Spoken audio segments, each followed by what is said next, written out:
não deixe de participar. Você que ainda não participou, não teve essa experiência linda, venha que eu tenho certeza que você vai gostar. Você vai sair deste congresso, desse 8º congresso, com a sua alma alimentada. Eu tenho certeza que o Espírito Santo de Deus vai te visitar, pois é uma aula melhor do que a outra e você vai aprender muito com os professores.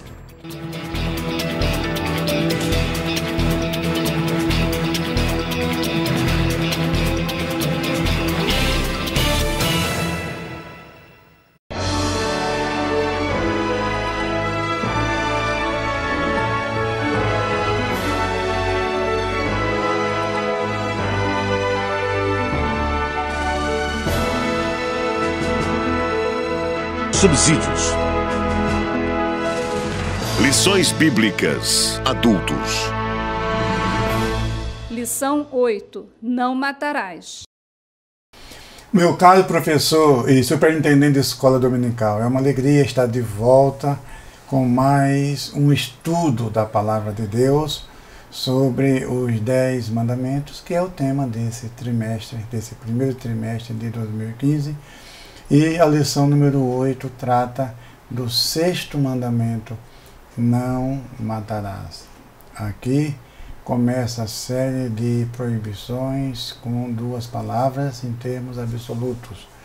E é apresentado numa lógica, numa sequência lógica. Primeiro, a proteção da vida. Não matarás.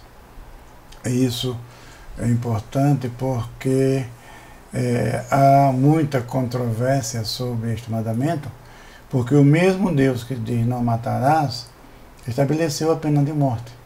Lá em Gênesis, no capítulo 9, Deus falou para Noé que quem derramar o sangue terá o seu sangue derramado. E também temos a questão da guerra. Então são 2 pontos polêmicos. A guerra e a pena de morte. E agora o mandamento diz, o 6º mandamento, não matarás. E como resolver isso? Na verdade, o mandamento não está falando não matarás, está falando do assassinato premeditado, que hoje é conhecido como o crime doloso, quando há intenção de matar. Então, o verbo hebraico ali, ratzar quer dizer assassinar. Não assassinarás ou não cometerás assassinato. Esse é o sentido do mandamento. Porque esse verbo, o ratzar, aparece, na sua maior parte, parece-me que 47 vezes, e a maior parte dele nos aspectos jurídicos da lei, não é aplicado para a guerra, não é aplicado para a pena capital. Bom, há alguns que questionam, porque há um versículo em Números, capítulo 35, que aparece esse verbo para a execução de uma pena, a pena de morte. Então, uma vez só que o verbo aparece com esse sentido, mas muitos estudiosos se debruçaram sobre este termo, sobre esta palavra, estudando nas línguas cognatas, no aramaico e no acádico e assim por diante. E eles descobriram que a origem desse verbo era de vingança, era usado na vingança. Então, o que o mandamento está proibindo é o assassinato. É o assassinato. Agora, e o assassinato, o homicídio, é o pior crime que um ser humano pode cometer. Interessante que lá em Gênesis, no capítulo 9, e no versículo 6, nós temos aqui Deus proibindo o assassinato, e diz aqui assim, olha, quem derramar o sangue do homem, pelo homem o seu sangue será derramado, porque Deus fez o homem conforme a sua imagem. O que significa?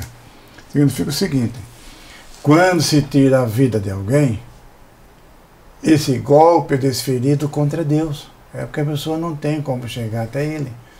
Você se lembra, no caso o professor, acho que se lembra assim, na guerra do Iraque, em 2003, quando Saddam Hussein foi tirado do poder, que derrubaram a estátua dele lá em Bagdá, e o pessoal batia, as pessoas revoltadas, linchando aquela estátua.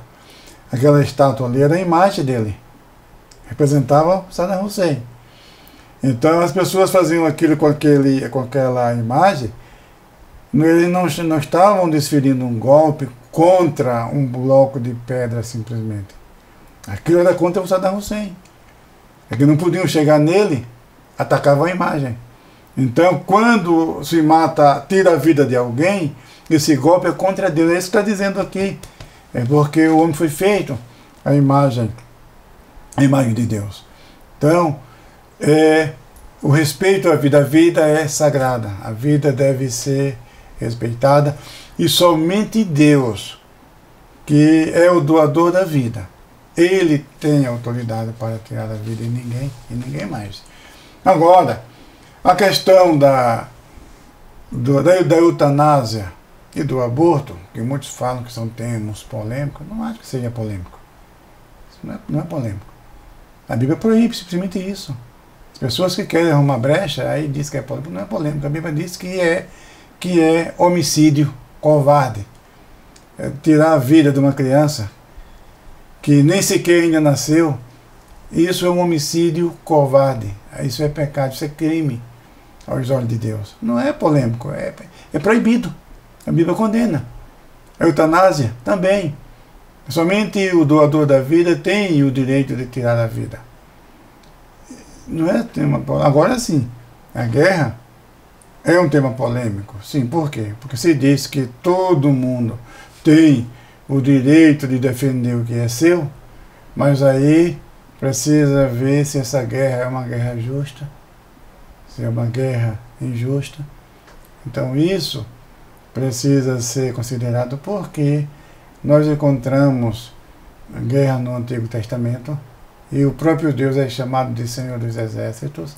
Jesus contou uma parábola e mencionou o exército e a guerra na sua parábola, aquela parábola do cálculo, da provisão do rei, que quando vai fazer guerra contra outro rei, primeiro manda um serviço de inteligência fazer um levantamento, se ele tem condições de ir para essa guerra. Então, Jesus não fez nenhuma objeção contrária aí, que era o lugar para fazer essa objeção. E também, em Mateus capítulo 15, quando ele citou o 5º mandamento, de honra teu pai e tua mãe, e fala aí, quem ferir será ferido de morte. Então, se a pena de morte fosse revogada, seria revogada ali, mas Jesus não revogou. Agora é claro que a fé cristã, o cristianismo é pacífico. Tanto a guerra quanto a pena de morte são anticristãs. Não combinam com a natureza da fé cristã. Então nós somos contra a pena de morte. Mas não podemos dizer que a Bíblia condena, porque ela não condena. O apóstolo Paulo diz lá em Romanos 13 que a autoridade não traz em vão a espada. A espada diz respeito à pena de morte. Então, a pena de morte, eu costumo dizer, é como a bomba atômica. Ela existe, mas não é para ser usada. Sabia isso? Então, ninguém pode dizer que a Bíblia condena a pena de morte. Não. A pena de morte está na Bíblia. Agora sim, ela não deve ser usada porque ela não condiz com a natureza da fé cristã. A guerra também. A guerra é o maior horror da humanidade. A guerra nada mais é do que a tentativa de resolver as diferenças por meio da violência. E isso não glorifica a Deus. Então, a guerra também não está de acordo com a vontade de Deus, não combina com a fé cristã. Então, o mandamento não matarás, o sexto mandamento, diz respeito ao homicídio, é contra a violência. Então é isso que a sociedade precisa, de paz, não a violência. Esse mandamento além de proteção da vida, também uma estrutura que Deus estabeleceu para manter a ordem social, manter a ordem na sociedade. E esse mandamento, ele reaparece no Novo Testamento. O Senhor Jesus citou esse mandamento, o apóstolo Paulo citou esse mandamento. É o maior crime que um ser humano pode cometer, é tirar a vida de alguém. E isso começou com Caim, quando matou Abel. E a partir de então, os seres humanos nunca mais abriram mão desse crime tão hediondo. Portanto, meus queridos irmãos, você que é professor de escola dominical, não é muito difícil convencer as pessoas de que o assassinato é hediondo, é um crime condenado e abominável aos olhos de Deus. Então, nós temos este preceito dos 10 mandamentos, que reaparece em vários dispositivos mosaicos, e ele também reaparece na igreja, na dispensação da graça, mas ele é tratado no âmbito espiritual e não no âmbito do Estado. A penalidade, a sanção contra esse pecado não se restringe apenas à igreja, é assunto para o jurídico, é assunto para o Estado. Mas foi resgatado pela graça e adaptado à graça, e por isso todos nós sabemos que não matarás é a vontade de Deus. Portanto, meu querido professor, que Deus te abençoe, que Deus te guarde, que esse ensino possa realmente alcançar êxito na vida dos teus alunos, em nome de Jesus. Amém. CPAD, 75 anos. A editora da Escola Dominical.